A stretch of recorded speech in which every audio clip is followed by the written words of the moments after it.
Well, I've had a chat with Josh, who's in year 10 and doing English, and explained to him the literacy project, and he's keen to be involved with me. They're reading Macbeth at the moment, and he told me he's not looking forward to it. He wants to do well in English this year, but his words were Shakespeare's plays are so full of unfamiliar words and strange sentences. Every page is like a bloody foreign language that I need to keep translating into words that I can understand. I used to really like reading, he told me, when I was younger. I used to read a lot, and so I thought I'd enjoy English, but I don't like all this analysing of old fashioned texts. I just find it really hard.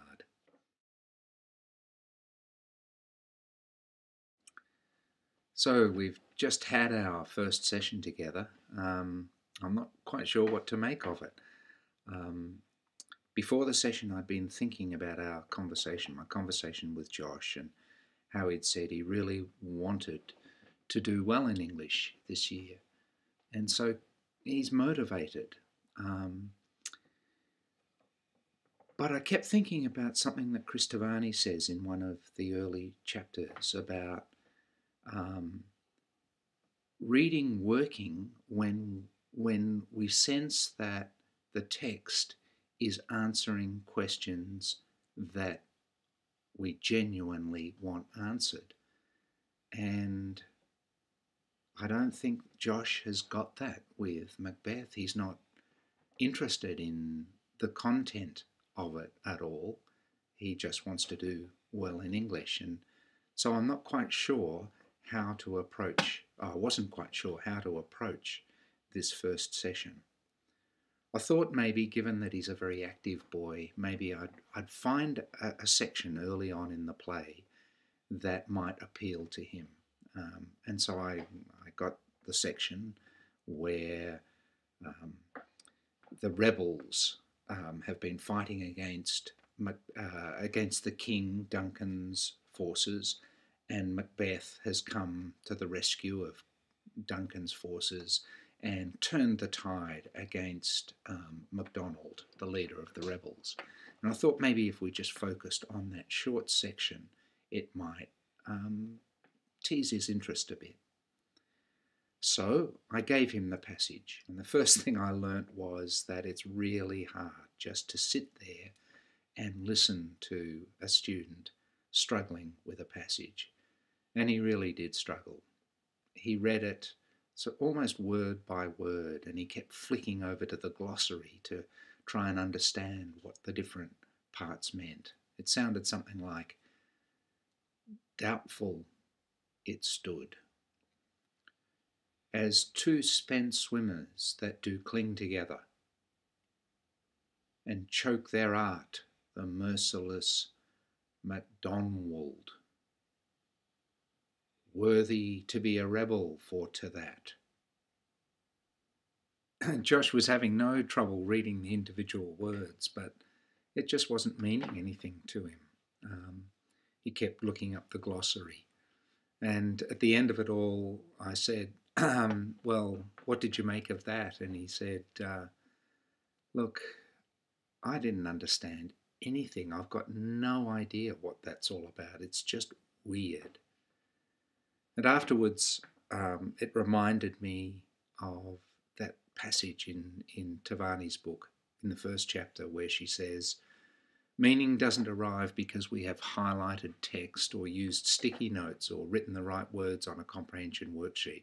Meaning arrives because we're purposefully engaging in thinking while we read. And at the end of that first session, I was left with the thought, how can I help him to purposefully engage with this reading?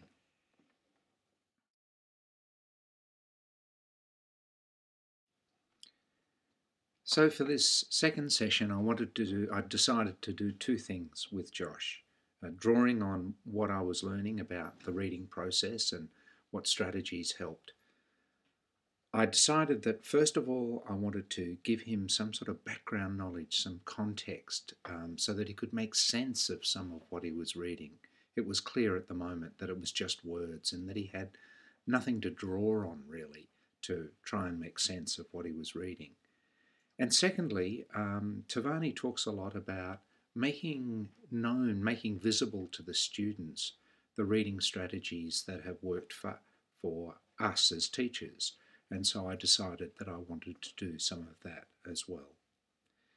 So first of all, I sent him an email asking him to go onto SparkNotes, Google, the introduction at the beginning of his version of Macbeth, and just find out what happens in the play. And I wanted him to write a piece, exactly 100 words. I wanted to make it kind of playful, exactly 100 words, which summarised the plot of Macbeth. And so he arrived at the next session with a summary, and this is what it said. King Duncan was on the throne, but someone led a rebellion, but Macbeth, who was one of the nobles, helped defeat it. These witches told Macbeth all this stuff about his future, including that he'd become king. Duncan liked Macbeth and gave him some honours, but Macbeth's wife wanted her husband to become king. She heard about the witch's prediction, and she got her husband to murder Duncan, and he became king. But then a friend of Macbeth's called Banquo guessed what had happened, so Macbeth had him murdered. Then Lady Macbeth went mad and the kingdom got rid of Macbeth, so there was lots of blood at the end and nobody lived happily ever after. So Josh told me that he'd had a bit of fun with that, and perhaps more importantly, he now had some sort of context. So then I read the section that we'd looked at the day before, the session before.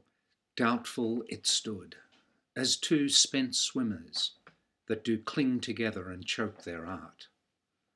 The merciless MacDonald, worthy to be a rebel, for to that the multiplying villainies of nature do swarm upon him. From the western isles of kerns and gallowglasses is supplied. I kept reading for a bit and then I asked Josh, well, what did he notice and what did he wonder as he was listening to me? And he said, well, I noticed that you didn't stop at the end of each line, and that you only paused when there was a comma or a full stop or something. And it made more sense that way. I also noticed that I started to see some pictures in my head. I wondered what the it was that was doubtful in the first line. I wondered why the word fortune had a capital letter. And I wondered who the slave was. And that started off a really good conversation, where increasingly he got into the passage. And at the end of that time, I asked him to just write a quick summary of what he thought happened in the passage. And he wrote, King Duncan hears from this captain who has just been at the battle that things are going well, mainly because Macbeth has managed to kill the rebel leader. Macbeth spilled his guts out with one swish of his sword, and then he stuck his head on top of the castle for everyone to see. I've only got time to say something very brief about the third section, which didn't go according to my plan at all. I'd actually arrived with a new passage and one of Tavani's double entry diary sheets that we were going to work with. But Josh walked in the door and said, Steve, do you think that Macbeth is evil? Which led to a discussion. It turned out they'd been talking about it in class, and I was struck by the fact that Josh was now beginning to do that thing that Tavani talks about, which is to ask his own questions. In the end, I felt that the three things that had helped the most were Josh getting some sense of context, Josh learning from my modelling of how to read, and also getting involved in discussions that helped him to find questions that really mattered to him.